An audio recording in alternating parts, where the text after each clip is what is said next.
What's going on, y'all? This is your girl, Brie Undeniably, checking in for another episode of my speaker series, Deep Conversations with Dope Individuals, where we're discussing development, decision making, and a dedication to purpose. Today, as always, I'm here with another super dope individual. His name is Sami Khoury. Sami, welcome to the podcast. Thanks, Bree, for having me here. I'm so excited to have you on. Before we do jump into our conversation today, I am going to give a couple quick shout outs, as I always do. If you are watching this on YouTube or listening wherever you get your podcasts, you're going to see the video in the studio I'm coming out of or hear the audio quality. That's all thanks to Gotham Podcast Studio. They are great, always hooking it up. So shout out to Gotham. Also, if you have not checked out MC Kicks, that's at EMCEEKICKS. They have sponsored me since day one. They are absolutely amazing for all of your customizable streetwear, kicks, denims, whatever you're looking for. Their artist and team is amazing. So go ahead and check out MC Kicks. And finally, if you have not checked out my site, you got to pump yourself up when you're doing something for yourself. So you can head to BrieUndeniably.com. You can go check out all my dope individual merch as well as my I Am Possible merch. You can also see everything else I'm doing outside of the podcast. So workshops, speaking engagements, coaching, it's all there. So go check out my website, BrieUndeniably.com, and see what else is going on. All right. So that is all the shout outs I've got for today. So I am going to give Sami the introduction that he deserves, and we're going to kick into it. So Sami Khoury is on a journey that he's worked in startups, corporate, agency, and in nonprofit worlds. He's founded a social enterprise, conducted and facilitated countless entrepreneurial and personal development workshops, and mentored young professionals in navigating their careers and lifestyles. He's now a certified health and well-being coach and is pretty much obsessed with helping people become their best selves. I love that introduction. Sami, welcome again to the show. Thanks, Bree. Absolutely. So the way that I like to start my podcast, as we do in the counseling community, we like to meet our clients where they're at. I really like to do the same thing in the podcast so that listeners can understand a little bit about you and what you're doing. So if you could help us meet you where you're at. For sure. And yeah, I'm very excited to be here and to talk to you about my journey and what I've been through, what I've gone through, and in the hopes that I can help others Mm-hmm. with their own um, with their own inner balance and their own inner peace. So basically, like you said, I've worked in the corporate, the agency, the startup, the nonprofit world. I've started my own social enterprise. A lot of the work that I was doing was within business development and marketing. And I realized that even though I've been blessed with a good life, I've been blessed to have my family, my education, my health. I realized that I was still suffering. I was suffering on the inside. For about 13 years, I was struggling with things like stress, anxiety, low self-esteem, feelings of inadequacy, anger, envy, negativity. I mean, they all affect one another. Mm-hmm. And it seemed that no matter how well things turned out for me, I was lacking this fulfillment, that there was always this gray cloud hovering over my brain wherever I went and whatever I was doing. So I knew that this was not natural, did not feel natural.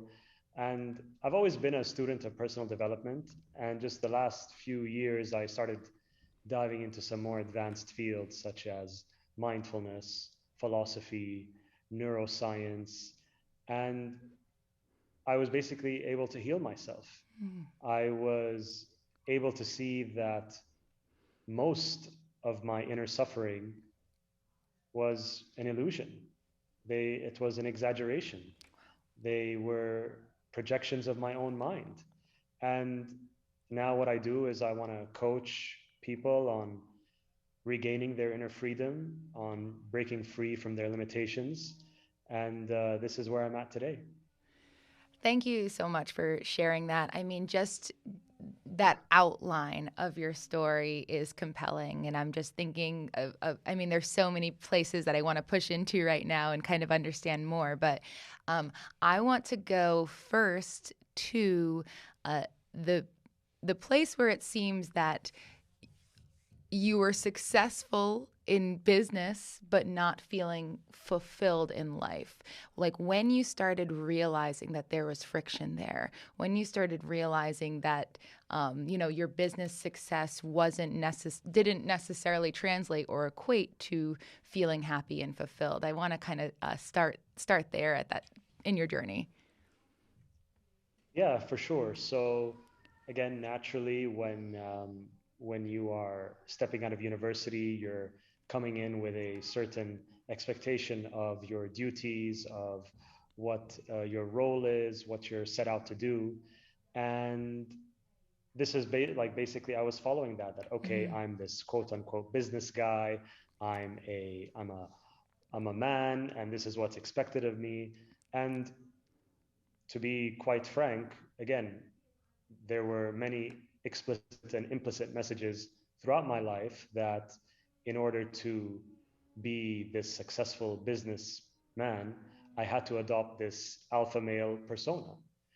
And even though I've always known that I was not an alpha male, I still went about trying to be something that I'm not. Mm-hmm. And I believe that's really the source of a lot of anxiety that I had faced, and a lot of anxiety that people face today is that they are not being their true selves. They are not living in alignment with their own nature. They are not living authentically. And I believe that is the cause of a tremendous amount of suffering.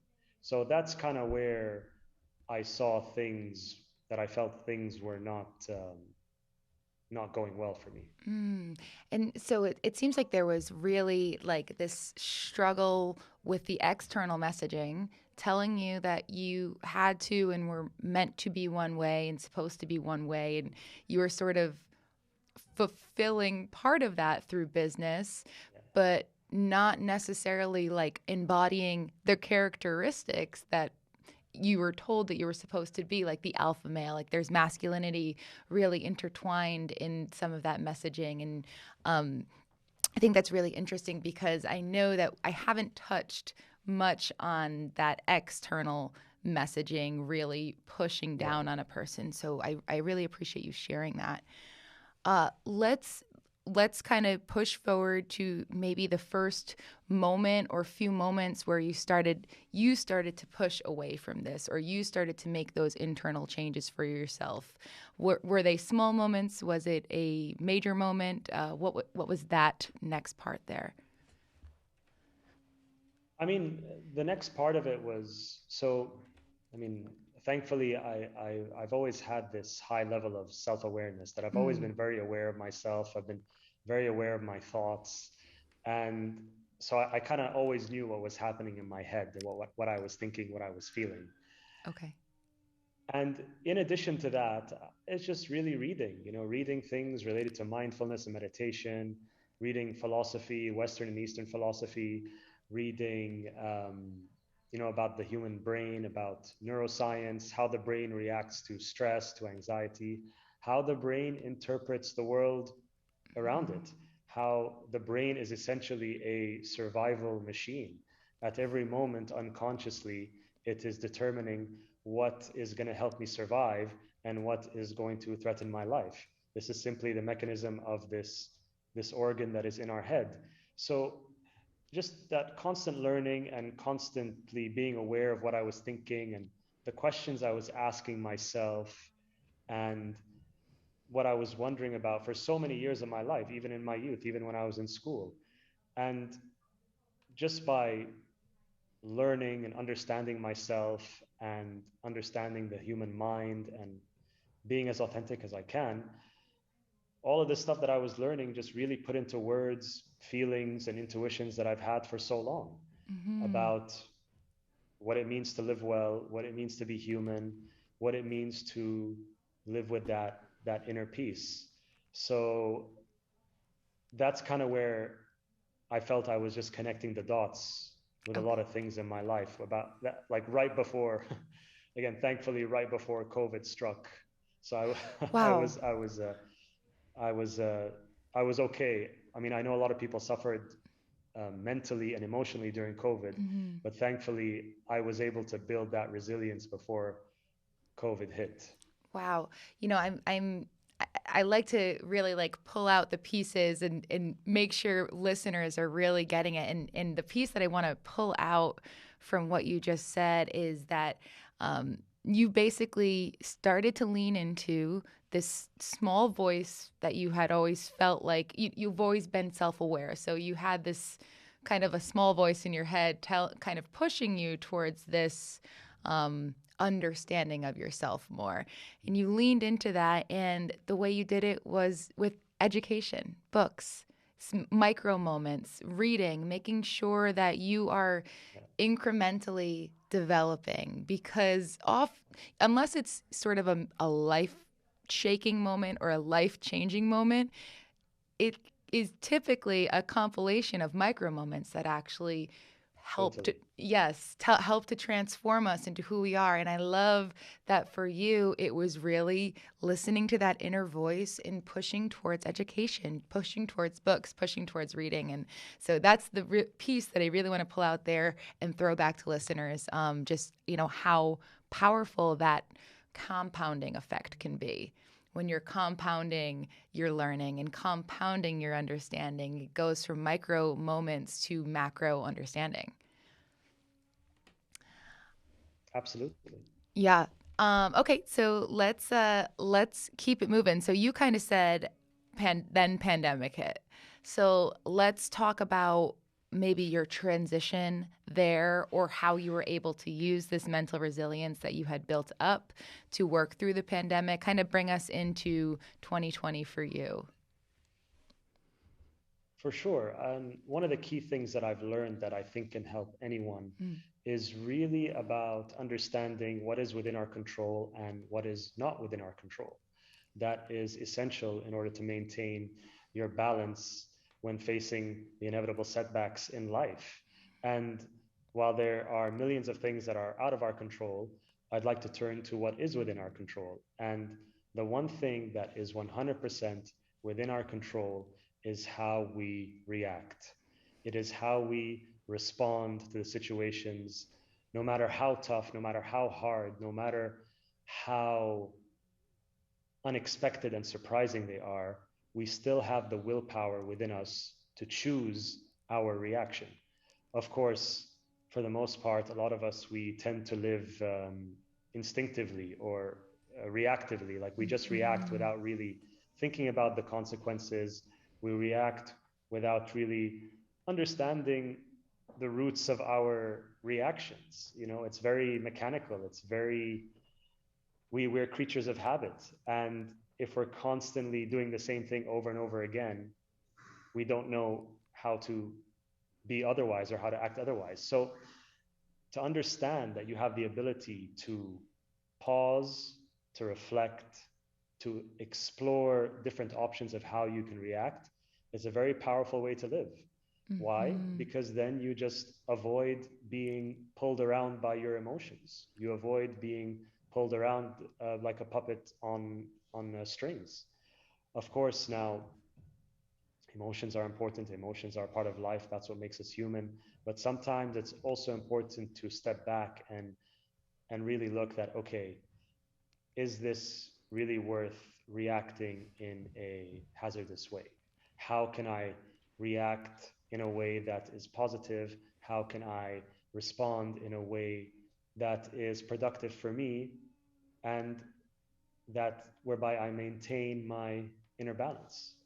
Hmm.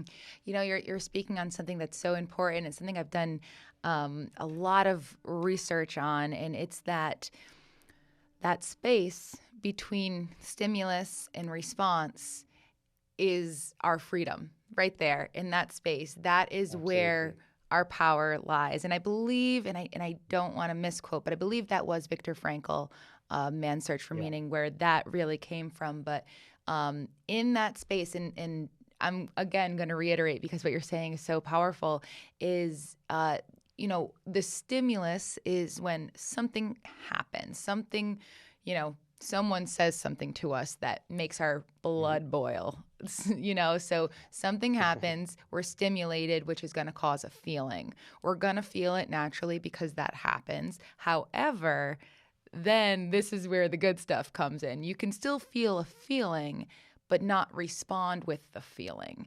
And that's where you said a hazardous response. And I love that. I think that that's so powerful, a hazardous response, because if my blood is boiling, so to speak, from anger, I would typically, or not I necessarily, maybe old Brianna, but just in general, if we're not thinking in that moment, anger is going to cause a hazardous reaction if we're not being conscious about our processes. If we're just responding without thinking, that feeling of anger from the stimulus is going to cause a hazardous response. But that's where we do have that power. If we're feeling angry, we actually don't have to. In that moment of freedom, we can choose to take a breath. We can choose to take a couple steps or to close our eyes for a second and count to 5 to cool us down. There's a lot of ways we can choose how to then move forward to both help ourselves in our lives and how we're feeling in our lives, as well as everyone else around us. Right? Yeah. Yeah, and absolutely, and what you said, that there are many ways about it, and also you said something about the old Brianna, and that made me think that, of course, we are some of our experiences. We Mhm. have all these memories and all these. We are essentially multidimensional individuals within ourselves, and it is important that not to necessarily reject the quote unquote bad sides of us, but to kind of minimize it or tame it, or even use it productively in whatever Mhm. way we can. Now, what I wanted to say is that, because even though we tend to react out of habit, one of the ways to help us avoid reacting out of that destructive habit is to remember something. At least this is something that I keep in mind that really helps me, is that every time that you react out of a negative emotion or a harmful emotion, whether it's anger or self-criticism, every time you react from that place, you are actually strengthening the muscle of anger, for example, within you. Every time you get Mm. angry, you are strengthening that muscle. Every time you complain about something and you get aggressive about something, you are strengthening the muscle of complaining and being aggressive. It is This is actually research. This is what research shows.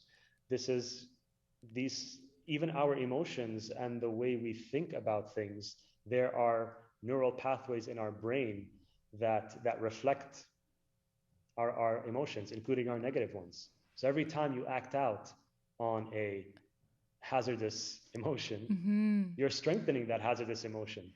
So this is one technique, which is simply to remind yourself that, okay, every time I burst, it's going to be easier for me to burst in the future.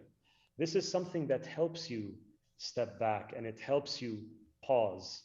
And again, in time, the mere act of stepping back and the mere act of pausing, that in itself is a muscle that you are strengthening. Yes. And therefore, it will be easier for you to pause and step back in the future. I love this advice so much. I think it's so powerful. It's so pertinent. It makes so much sense that every time we do this, we strengthen that muscle. So it's really making the choice: what muscles do we want to grow? Which muscles are we actually looking to flex?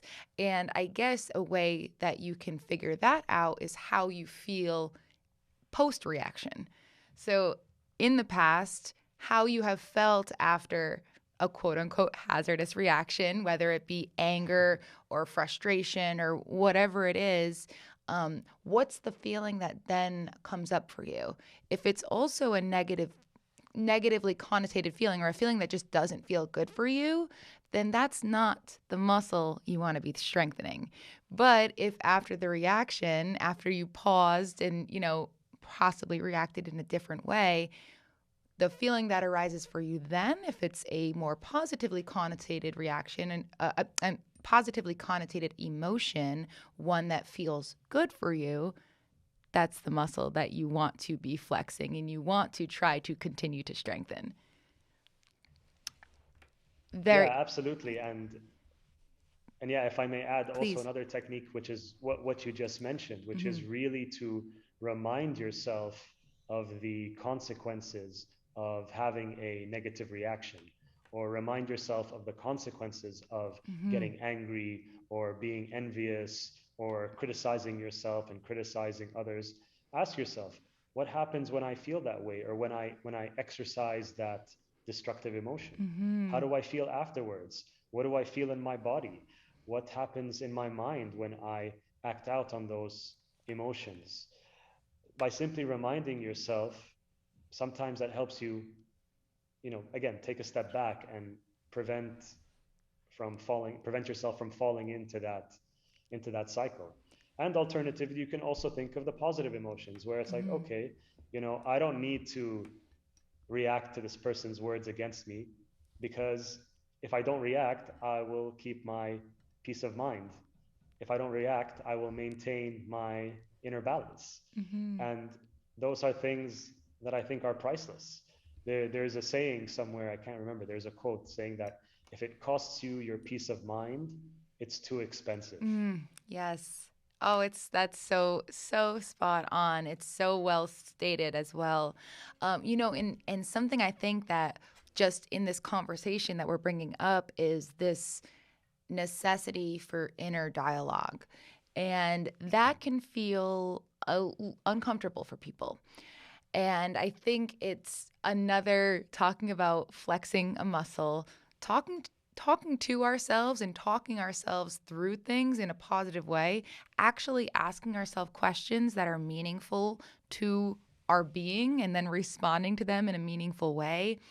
It can feel strange at first, but after you do it several times, after you actually start to ask yourself after a reaction, is this causing me my peace of mind, which I love, that quote right there. Answer yourself honestly as well. And this dialoguing with yourself, again, can feel uncomfortable to begin with, the same way if we're really talking about muscles, going to the gym, working out for the first time, it's uncomfortable. We don't like it, but we know it's doing good for us. So the same thing with dialoguing with yourself, opening up that internal dialogue and being honest with your questions and your answers to yourself. Absolutely. And at the end of the day, at the end of the day, it's important to be honest with yourself, because Mm-hmm. all you have in this life is yourself. That's You it. can never leave yourself. You can never escape from yourself. And no matter how hard you try to run away from the things that are, bothering you on the inside, they'll always be there. So that's why you have to face it, and face it with all your vulnerability, face it with your insecurities. You have to look at yourself in the mirror and be Mm-hmm. honest with yourself. And again, you'd be surprised that it has some therapeutic qualities just by being honest with yourself. And once you are honest with yourself and you can accept yourself as you are, even if things in the past, even if you've done things in the past that have been hurtful to yourself or hurtful to other people, you can forgive yourself. It's essential to have that self-compassion. It is essential to be kind to yourself. And once you go through those motions, there is then self-acceptance. And self-acceptance is the most powerful thing that you can do. Once you accept yourself for who you are, nobody can touch you. You have You're bulletproof. That's it. You've unlocked the treasure chest. If you open up the self-acceptance to yourself, you're bulletproof. You have become almost like you have entered another realm. Absolutely. And it it happens differently for different people. Sometimes it might just take a light bulb popping above your head. And sometimes you'll just look back and realize that, you know what, every time I was being myself courageously, every time I was being myself without any chains, I was living in freedom. Mm-hmm. Mm-hmm. And once you tap into that, you then realize that you can continue to tap into that. That inner freedom and that inner temple is always within you. It's something that we were all born with. It's just that over the years, the fog has covered our eyes where we feel that everything that we need is outside of us. But actually, everything that you're looking for is already within you. That Mm-hmm. self-sufficiency, that fulfillment, that wholeness. You are perfect with your imperfections.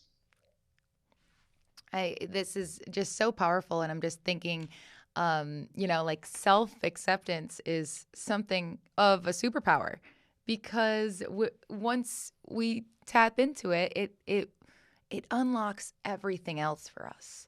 Once you're able to accept who you are, the any noise around anything regarding that just doesn't matter. And all of that noise might have been exactly how we were living our lives prior to accepting ourselves, was listening to the noise around us. So when you block out that noise and you tune into your own noise, your own inner voice that's telling you how incredible you are, and you really do feel that self-acceptance, it really is like you you won the game. That's you everything else is you become a master of a human being when you master that. And just another piece that I want to add into that people can often use in conjunction with each other is self-worth. I know that worth really comes in with the acceptance piece as well. So to feel that you are worthy and that your worth does not come from external factors, but it comes from you, is another major component of this conversation.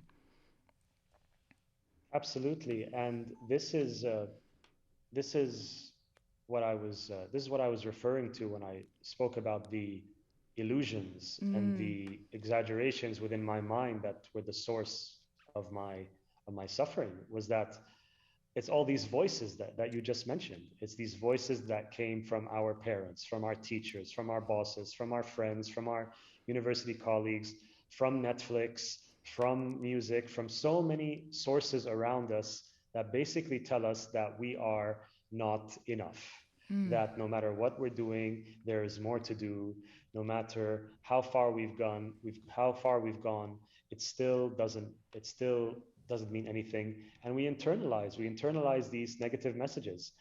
And at the end of the day, all of these messages, they don't really exist out there in reality. They are existing in our minds. mm-hmm. Well, if they exist from in our minds, where did they come from?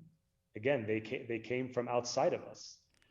And that is where we have to recognize this illusion that everything we need is within us.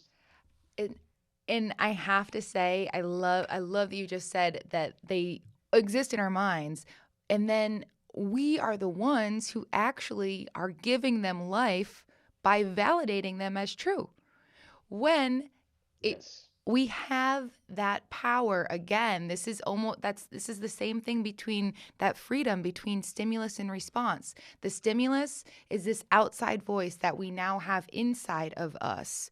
The response is us deciding to choose if it is helpful for us or hurtful for us. We actually get to make that choice. We don't just have to take it in as fact and be hurt by it.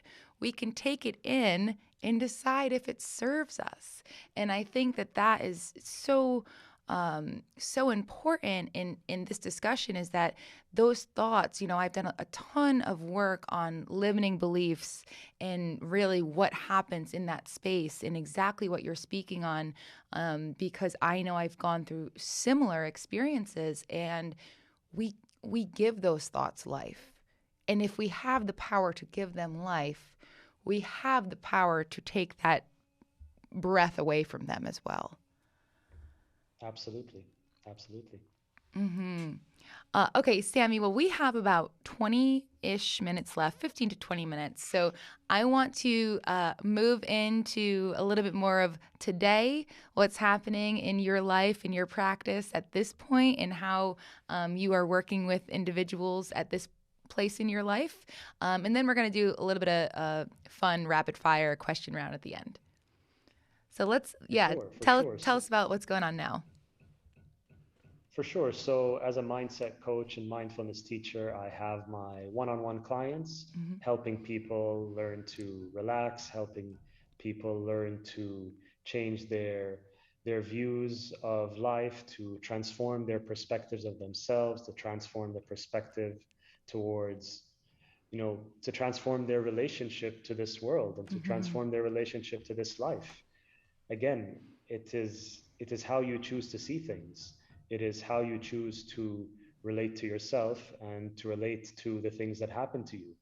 So that's kind of where I believe is the source of a lot of inner transformation. It is, like you said, that self talk. It's how you perceive the world, how you choose to show up, how you choose to behave towards other people. You basically have the power to be the kind of person that you want to be. And by person that you want to be, I mean that person inside of you. I'm not Hmm. talking about whatever it is you want to achieve or do out there. I mean, that's a different story. It's about choosing your soul. Mm. It's about molding your character. Hmm. So that's that is really the source of my work. And I take that same approach with teams and organizations and companies as well.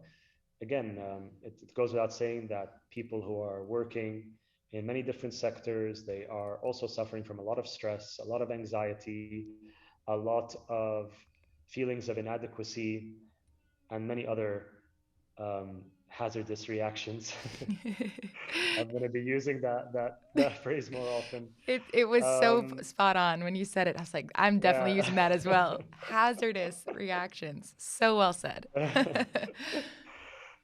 So, and again, because I've been at least in the business world, in many areas of the business and marketing world, I strongly believe that a lot of that inner suffering is a result of our limiting beliefs, and it Hmm. is a result of how we perceive ourselves. So that is the kind of work that I do with teams and organizations, is to show them, okay, how do you want to show up?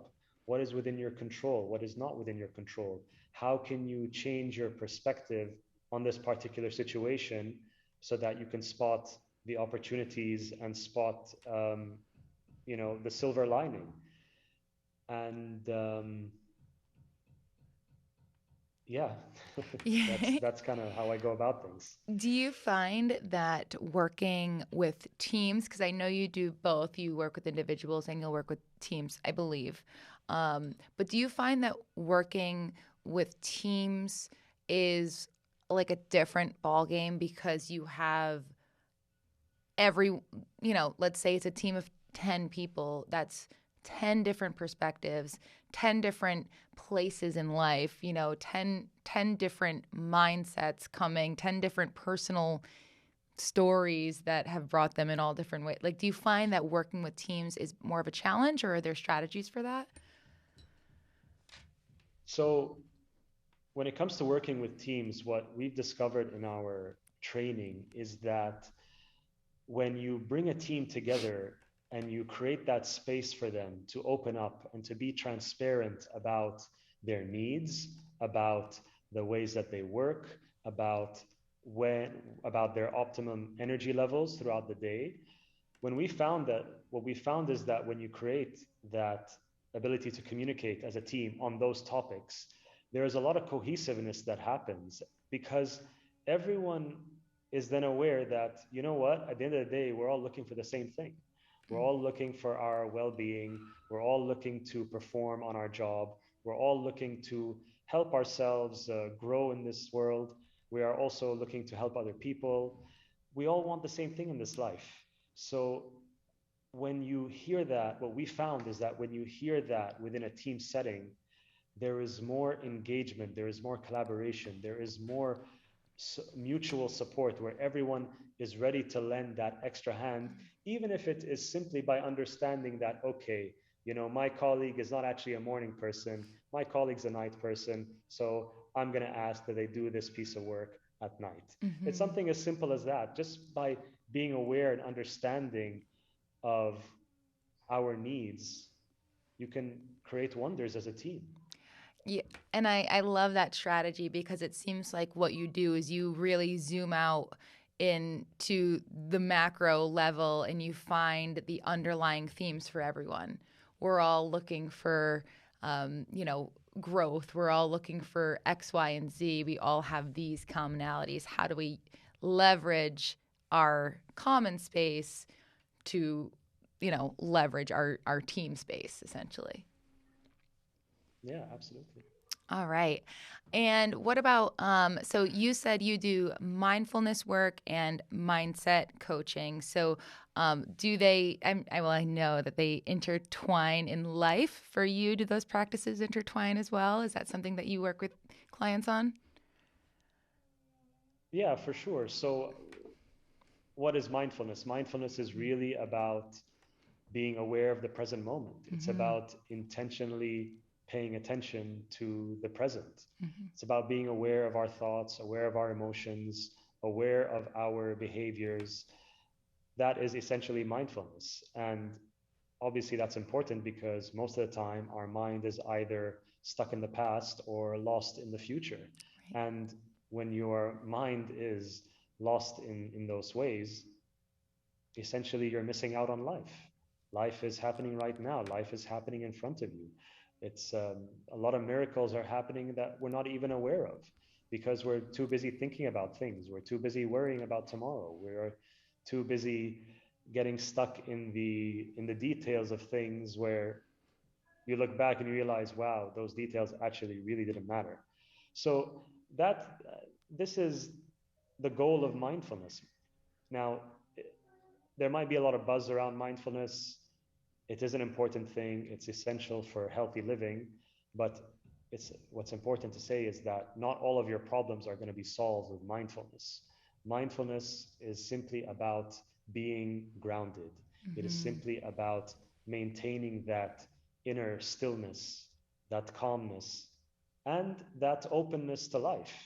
That openness means when that openness means you let go of judgment.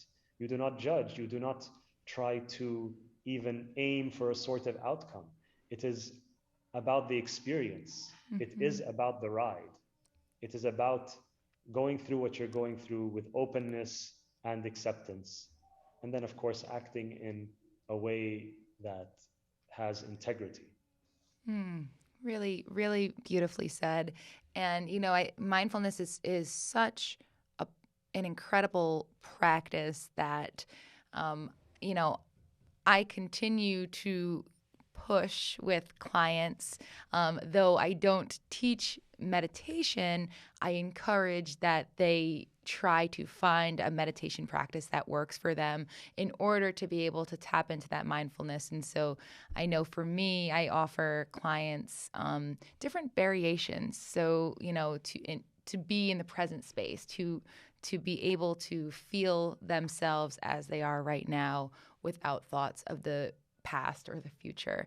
And I know some ways that I try to encourage clients in my community in this way is um, finding the things that they already do in their day to Mhm. make space for the presence of that thing. So that could be as simple as when we're showering. Showering's actually a really easy one because you can feel that water on your skin. So it's finding something that you do in the day. And then for my beginners, I tell them, and this could be similar for you, tap into your five senses in that moment. And that could be your mindfulness practice. It might take you 1 minute. It might take 60 seconds. What do I see right now? What do I feel? What do I hear? What do I smell? What do I taste? But that's a really great baseline that I found for really tapping into that openness, like you said, that openness to life, that openness to the present moment. Absolutely. And also, if I can recommend another practice Please. that is also essential for mindfulness Hmm. and maintaining that calmness is gratitude, Gratitude. is being grateful. And Hmm. there are many things that we can be grateful for. And I think there's one simple thing that you can always be grateful for, that you always have access to. It is your own body. Hmm. We, the body is, it's a miraculous thing. It's a miraculous biological machine that is constantly keeping us alive. And just by being grateful for the body that we have, it might sound a bit silly, but being grateful for our hands and legs and our arms, all of these things work together to keep us alive and to help us thrive in this life. I Hmm. mean, imagine if you lost a pinky. Imagine what your life would be like right now if you lost a pinky. It would be a lot more uncomfortable than you think. Yeah. So by being grateful for every part of our body and our being is a powerful way to exercise gratitude and to stay grounded in this life. I'm so happy that you brought that in because that is so important and can be so helpful for getting started and understand how we do express in this world, and that gratitude is an incredibly powerful practice. We are heading into the last 10 minutes or so, so I am going to do a bit of a Okay. transition, but I don't know that this one question that I do have is so much of a transition, and that is about purpose. I would love to know. Yeah, I like to bring in purpose to this podcast. I like to um, really understand what my guests think about purpose. So, what is purpose to you? Do you feel like it's something in your life? And however you want to open up the purpose conversation, please feel free. for sure. So when it comes to purpose and living in alignment with your purpose, this isn't something that can really be expressed in words. It is something that is experiential to each person. Each of us, we have our own inclinations, we have our own impulses, we have our own passions and history. And it's really about understanding what is it that stimulates me? What is it that gets me going and gives me that energy to get up in the morning, to create, to express myself? Again, for each person, that's different. There are many Mm-hmm. things. It can be in the field of business, of science, of art, of sports. And this is something that, like we were saying earlier, you have to turn inwards and dive deep within yourself to really understand, okay, what is it that excites me? And something that I found that really worked for me is to, well, I asked myself, well, what was it that excited me as a child? What was it Mm. that gave me that energy when I was a kid? And it was really just, being around people and laughing and helping people and being curious and asking funny questions and playing sports. There's so many different things combined, but again, the answers lie inside of you. And to discover your purpose, just simply turn within and you'll Mm. get some clues. Thank you. That's so well said. We will just keep it right at that because I love that answer. Okay, we're gonna do a quick rapid fire round, and then I'm gonna leave you the floor for final thoughts, final words, and then you can let everyone know where they can find you. Okay, For sure. so in the beginning of the podcast, I talked about three pillars: development, decision making, and purpose. That's what these three questions are going to be on. The first one is on development. Currently, right now, in this moment, do you feel like you are working more on personal development or professional development? I feel so. I'm working now both on my personal and professional development. It is a journey, it Mm-hmm. is ongoing. And again, I'm lucky enough that I get to infuse the things that I'm passionate about, the things that I'm excited about into my professional field. So that is how I see things, that the work that I do is an extension of myself. Yes. That makes so much sense. And I feel the exact same way. It's not like a trick question, but I do see if people, are leaning more towards one or the other. But the two are so intertwined, especially when you have built a business on what you're so personally inclined to do. So thank you for that. The next one is on decision making. When you're making decisions, do you find that you make more of your decisions based on choice, meaning you follow numbers and analytics, or guiding voice, meaning you follow spirituality, intuition, gut feeling, or something else of the sort? Choice or guiding voice? For sure. So I have to say both.